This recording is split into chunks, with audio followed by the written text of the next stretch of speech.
తరబడి ఎన్ని మందులు వాడినా మీ మోకాల నొప్పులు తగ్గట్లేదా? ప్రాణ పెయిన్ క్లినిక్ లో అత్యాధునిక చికిత్స. ఏపీ అసెంబ్లీ స్పీకర్ గా అయ్యన్న పాత్రుడు ఏకగ్రీవమైనట్లుగా తెలుస్తోంది. ఎవరు నామినేషన్ వేయకపోవడంతో ఏకగ్రీవమైంది ఎన్నిక. రేపు అసెంబ్లీలో స్పీకర్ గా కూడా అయ్యన్న ప్రమాణం చేయబోతున్నట్లుగా తెలుస్తోంది. అయ్యన్న తరపున నామినేషన్ వేశారు Pawan, Lokesh, Atchanna, Satyakumar. AP assembly speaker గా కూడా ఆయన్ని ఏకగ్రీవంగా ఎన్నుకున్నట్లుగా తెలుస్తోంది. దీని మీద అనాలిసిస్ అందించడానికి మనతో పాటు సీనియర్ జర్నలిస్ట్ విజయ్ గారు మనతో పాటు ఉన్నారు. ఆయనతో మాట్లాడతాం. విజయ్ గారు, గుడ్ ఈవినింగ్ అండి. యాక్చువల్ గా మనం చూస్తే అయ్యన్న పాత్రుడు ఏకగ్రీవం అయిపోయింది. అంటే ఆయన ఏకగ్రీవంగా ఎన్నుకోవడానికి రీజన్ ఏంటి? అంటే సీనియర్ కాబట్టి ఆయనకు ఆ పదవి ఇవ్వడం జరిగిందని అనుకోవచ్చు అంటారా? మీ అనాలిసిస్ ఏంటి? ఖచ్చితంగా అండి. అంటే ఆయన ఇప్పటి వరకు చూస్తే తెలుగుదేశం పార్టీ ఆవిర్భావం నుంచి ఇప్పటి వరకు కూడా ఆయన తెలుగుదేశం పార్టీకి ఆయన పేరులోనే ఉంది అయ్యన్న పాత్రుడు. ఆయన పేరుకు తగ్గట్టే తెలుగుదేశం పార్టీకి ఆయన విశ్వాస పాత్రుడు. మొదటి నుంచి కూడా ఆయన దాదాపు అసెంబ్లీ ఎన్నికల్లో 10 సార్లు పోటీ చేశారు. 7 సార్లు అందులో గెలుపొందారు. ఒకసారి ఎంపీగా పోటీ చేసి గెలుపొందారు. అలాగే ఈ 7 సార్లు గెలుపొందిన దాంట్లో 2 సార్లు కూడా మంత్రిగా పనిచేశారు. ఎన్టీఆర్ క్యాబినెట్ లో మంత్రిగా పనిచేశారు. అదేవిధంగా చంద్రబాబు గారి క్యాబినెట్ లో కూడా మంత్రిగా పనిచేశారు. ఉత్తరాంధ్రకు సంబంధించి తెలుగుదేశం పార్టీ సీనియర్ నాయకుల్లో చింతకాయల అయ్యన్న పాత్రుడు ఒకరు. ఆయన పార్టీ కోసం దాదాపు కొన్ని దశాబ్దాల పాటు కష్టపడ్డారు. పార్టీకి అండగా నిలబడ్డారు. కష్టకాలంలో కూడా ఎన్ని సమస్యలు వచ్చినా కూడా ఆయన పార్టీకి విధేయుడుగానే కొనసాగారు. అయితే ఇప్పుడు అందరూ కూడా అంత సీనియర్గా దాదాపు 7 సార్లు గెలుపొంది ఒకసారి ఎంపీగా గెలుపొందినటువంటి అయ్యన్న పాత్రుడు గారికి ఈసారి ఖచ్చితంగా మంత్రివర్గంలో చోటు ఉంటుంది. ఉత్తరాంధ్ర నుంచి తీసుకునేటువంటి వారిలో ఖచ్చితంగా ఈయన బెర్త్ కన్ఫామ్ అవుతుందని అందరూ భావించారు. అయితే మరి కొన్ని ఈక్వేషన్స్ ప్రకారం ఈసారి క్యాబినెట్ లోకి కొత్తగా యువరక్తాన్ని నింపారు. కొంతమంది మహిళలకు కూడా చోటు కల్పించారు.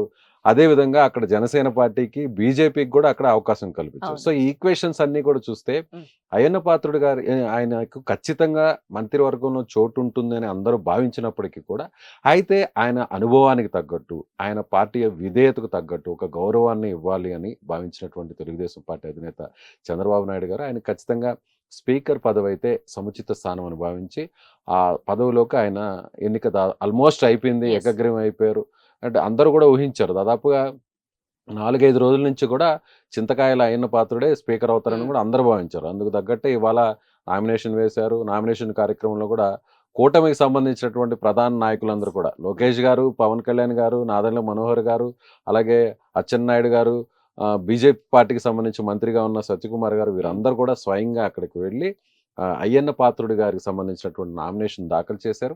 ఎవరూ కూడా పోటీలో లేకపోవడంతో సో ఆల్మోస్ట్ ఫైనల్ అయిపోయింది. ఏకగ్రీవంగా ఆయన ఎన్నిక అయిపోయారు. అయితే ఇక్కడ స్పీకర్ ఎన్నికకు సంబంధించి చూస్తే లాంఛనంగానే జరిగిపోయింది. ఎక్కడ కూడా వైసీపీ ఇందులో ఇన్వాల్వ్ కాలేదు. ఎందుకంటే వాళ్ళు కేవలం 11 మందే గెలిచారు కాబట్టి ఎక్కడ కూడా పోటీ పెట్టే పరిస్థితి కూడా ఉండదు. అది జరగదు కూడా. అయితే ఇక్కడ అయ్యన్న పాత్రుడి గారి విషయానికి వస్తే పార్టీకి సంబంధించి చాలా విధేయుడిగా కొనసాగారు. అదేవిధంగా గత ప్రభుత్వంలో కూడా ఆయన అనేక ఇబ్బందులు కూడా ఎదుర్కొన్నారు. 2 దఫాలు ఆయన అరెస్ట్ చేశారు. జైలుకు కూడా పంపించేటువంటి పరిస్థితి నడిచింది. ఆయనతో పాటుగా ఆయన కుమారుడు చింతకాయల విజయ్ను కూడా అరెస్ట్ చేశారు.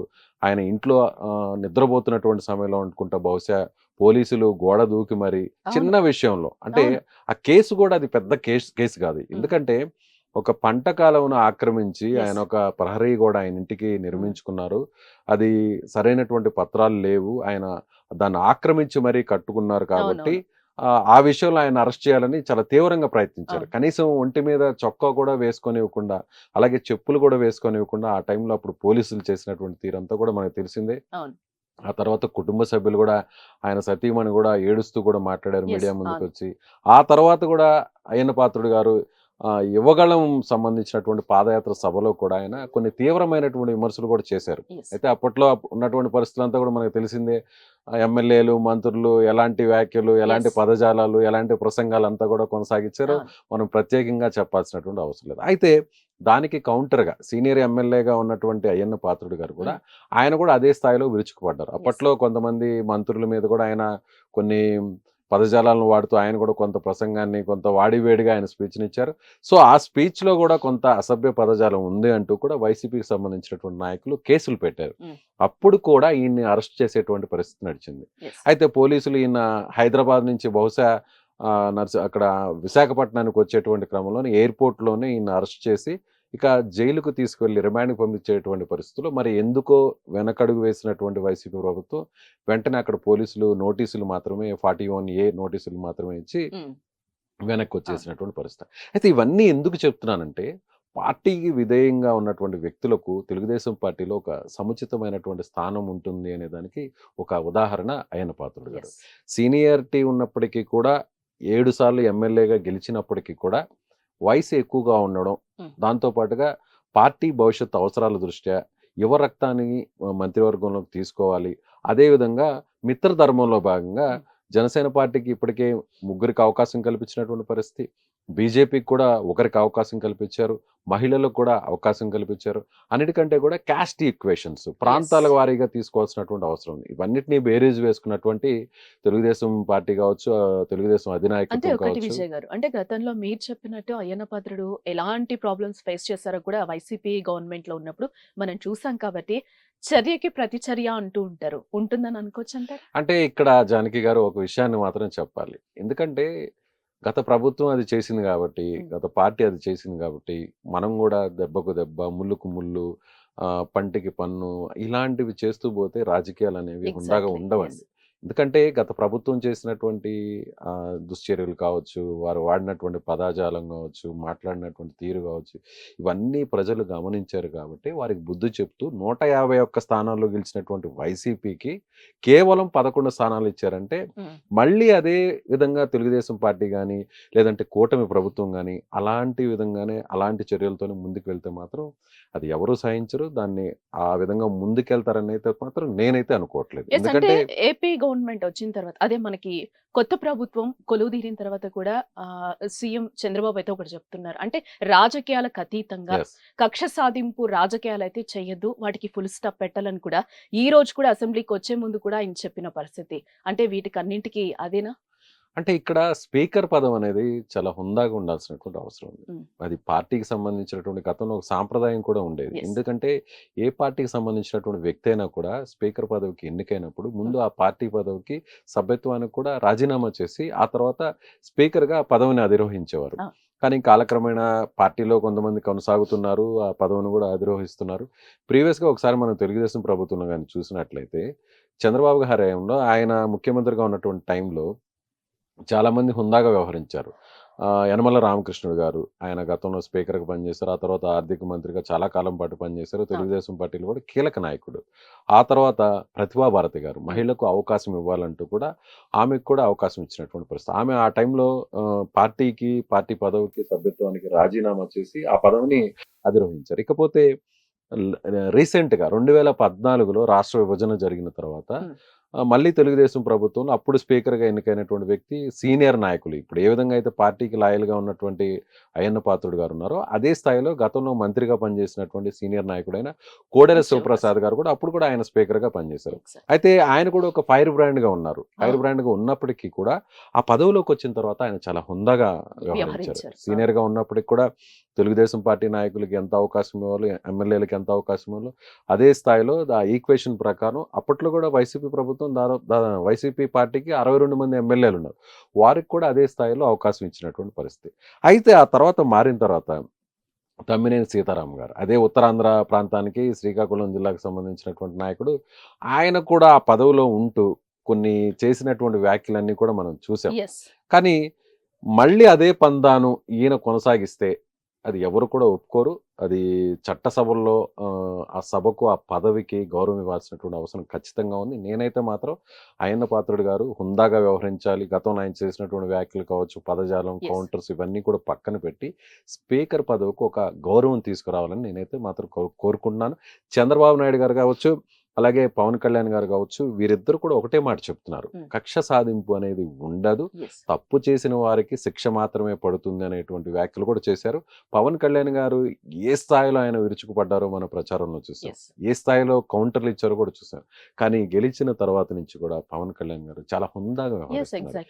ఎక్కడ కూడా ఒక చిన్న మాట కూడా ఆయన పొర్లుపోకుండా చాలా హుందాగా మాట్లాడారు. ఎక్కడా కూడా తమ పార్టీకి సంబంధించినటువంటి ఎమ్మెల్యేలకు కూడా ఆయన కొన్ని దిశానిర్దేశం చేశారు. ఏమని చెప్పారంటే, మనం ఇక చాలు, ఎన్నికలు వేరు, ప్రజలు మన మీద ఇచ్చినటువంటి 21 మందికి 21 మందిని గెలిపించడం అంటే అది గెలిపించడము లేకపోతే మనకేదో కిరీటం పెట్టినట్టు కాదు. మన మీద ఒక పెద్ద బాధ్యతను 6 కోట్ల మంది Yes. ప్రజలు పెట్టారని ఆయన చెప్పారు. సో అవును.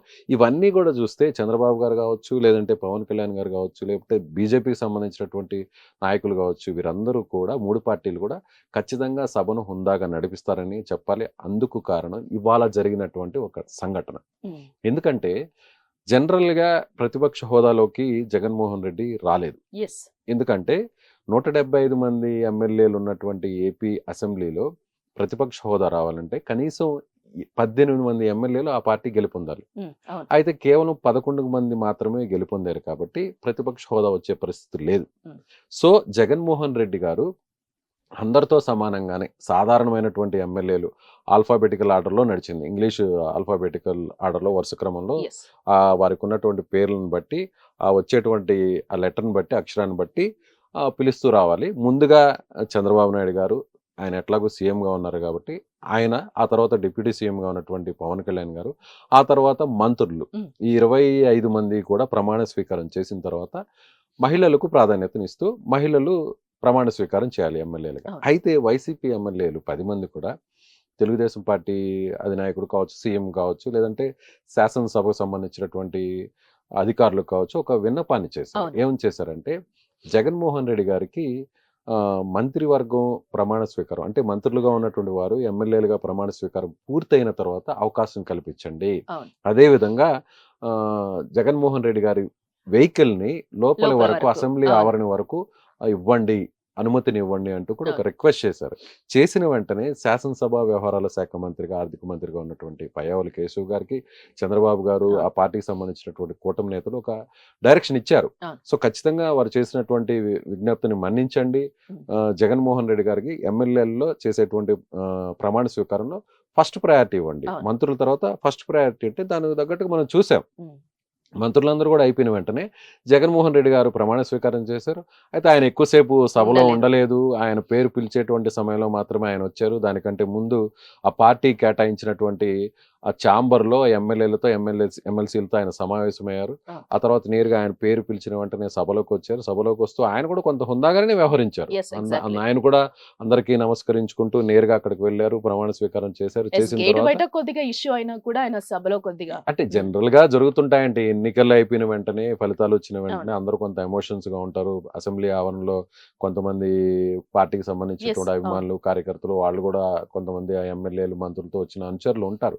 అయితే ఆ టైంలో జగన్మోహన్ రెడ్డి గారి వెహికల్ లోపలికి వచ్చేటువంటి టైంలో కొంత ట్రోలింగ్ చేస్తూ జగన్ మావయ్య అంటూ మాట్లాడారు. వాటిని ఎక్కడ మనం పట్టించుకోవాల్సినటువంటి అవసరం లేదు. ఎందుకు చెప్తున్నానంటే ఈ రోజు ఆయనకు ఒక సాధారణమైనటువంటి ఎమ్మెల్యేగా ఆయన పేరు వచ్చేంత వరకు, జే అనేటువంటి అక్షరం వచ్చేంత వరకు కూడా వేచి చూసి ఆయన పిలవాల్సినటువంటి పరిస్థితి ఉంది యాజ్ పర్ రూల్. కానీ ఆయనకు ఒక ప్రతిపక్ష హోదా నాయకుడు కాకపోయినప్పటికి కూడా, హోదా లేకపోయినప్పటికి కూడా అందరికంటే ముందు అవకాశం ఇచ్చారు. మంత్రుల తర్వాత ఇచ్చినటువంటి ప్రయారిటీ ఆయన ఇచ్చారు. అంటే ఒక రకంగా చెప్పాలంటే ప్రతిపక్ష నాయకుడికి ఇచ్చినటువంటి హోదాని ఆల్మోస్ట్ ఇచ్చారని మనం చెప్పాల్సినటువంటి పరిస్థితి. సో ఇదే విధంగా రాబోయేటువంటి రోజుల్లో కూడా సభ చాలా హుందాగా నడుస్తుందని నేనైతే మాత్రం అంటే టోటల్ గా అయ్యన్న పాత్రుడికి అనుభవంతో హుందాగా వ్యవహరిస్తారని చెప్పే ఈ పదవి ఇచ్చారని టోటల్ గా అనుకోవచ్చు. అంటే ఇక్కడ సీనియారిటీ అండి, సీనియారిటీ అంటే 7 సార్లు ఎమ్మెల్యేగా గెలుపొందారు. ఒకసారి ఆయన ఎంపీగా పనిచేశారు, 2 సార్లు మంత్రిగా కూడా పనిచేశారు. ఎన్టీఆర్ క్యాబినెట్ లో పనిచేశారు, చంద్రబాబు గారి క్యాబినెట్ లో కూడా పనిచేశారు. రాజకీయాల టైంలో ఎన్నికల కోసం, ఎన్నికల సమయంలో పార్టీలో కార్యకర్తలకు, నాయకులకు ఒక భరోసా ఇవ్వడం కోసం కౌంటర్లు ఇస్తుంటారు, రకరకాల వ్యాఖ్యానాలు చేస్తూ ఉంటారు. కానీ ఇక్కడికి వస్తే మాత్రం ఈ పదవికి వస్తే ఆయన వయసు రీత్యా కావచ్చు, ఆయనకున్నటువంటి అనుభవం రీత్యా కావచ్చు, ఆయన చేసినటువంటి పదవుల రీత్యా కూడా అనుభవం ఉన్నటువంటి నాయకుడు కాబట్టి ఖచ్చితంగా హుందాగా సభను నడిపిస్తారని అయితే మాత్రం ఖచ్చితంగా భావించాలి. అందుకోసమే ఇక్కడ ఆయనకి ఆ పదవి ఇచ్చారని చెప్పాలి. అయితే ఇక్కడ మరొక విషయాన్ని కూడా మనం చూడాలి జానకి గారు. అందరు కూడా రకరకాలుగా త్రిబులార్ గారికి, రఘురామకృష్ణరాజు గారు స్పీకర్ అవుతారు, ఆయన స్పీకర్ అవ్వాలని ముందు నుంచి కూడా ఎమ్మెల్యేగా ఎప్పుడైతే ఆయన పోటీ చేశారో, ఆయన ఎంపీగా కాకుండా అప్పటి నుంచి కూడా ఆయన ఎన్నికల ముందు నుంచి కూడా చెప్తున్నారు, నేను స్పీకర్ అవ్వాలి, నేను స్పీకర్ స్థానంలో నేను కూర్చొని ఉంటే నన్ను జగన్మోహన్ రెడ్డి గారు అధ్యక్ష అని పిలవాలి, అప్పుడు లేదా కూర్చో అంటూ నేను అదమాయిస్తూ మాట్లాడాలి అంటూ కూడా రకరకాలుగా జరిగాయి. కానీ రఘురామకృష్ణరాజు గారు కాకుండా అందరు కూడా ఊహించారేమో, మేబీ ఆయనకి ఏమన్నా ఇస్తారేమో అని అందరూ భావించారు. కానీ ఎక్కడ కూడా ఆ పేరును కూడా పరిశీలనలోకి తీసుకోలేదు. సో ఆయన కాకుండా ఇక్కడ అయ్యన్న పాత్రుడు గారికి ఇచ్చారంటే సభను హుందాగా నడిపించాలనేటువంటి నిర్ణయాన్ని ఆ కూటమి తీసుకుందనే దానికి ఒక ఎగ్జాంపుల్ గా మనం చెప్పొచ్చు. Yes right. మొత్తంగా చూసాం కదండి. టోటల్ గా అయితే అయ్యన్న పాత్రుడిని ఈ రోజు ఎన్నుకోవడానికి ఆయనకున్న అనుభవం కావచ్చు, ఏజ్ రీత్యా మనం చూడొచ్చు. అలాగే ఇన్ని ఇయర్స్ నుంచి కూడా ఆయన ఏపీ గవర్నమెంట్ లో, అది కూడా టీడీపీలో ఫస్ట్ నుంచి కూడా ఆయన ఉన్నారు. ఎన్టీఆర్ ఉన్నప్పటి నుంచి కూడా ఇప్పుడు స్టిల్ చంద్రబాబు గారు కూడా ఒక సపోర్ట్ గా ఉన్న పరిస్థితి మనకు కనిపిస్తుంది. హుందాగా ఆయన నడిపిస్తారు కాబట్టి ఈ రోజు ఆయన ఏకగ్రీవంగా ఎన్నుకోవడం కూడా జరిగింది. సుమన్ టీవీలో మీ పర్సనల్ అండ్ బిజినెస్ ప్రమోషన్స్ కోసం కింది నెంబర్ కి కాంటాక్ట్ చేయండి.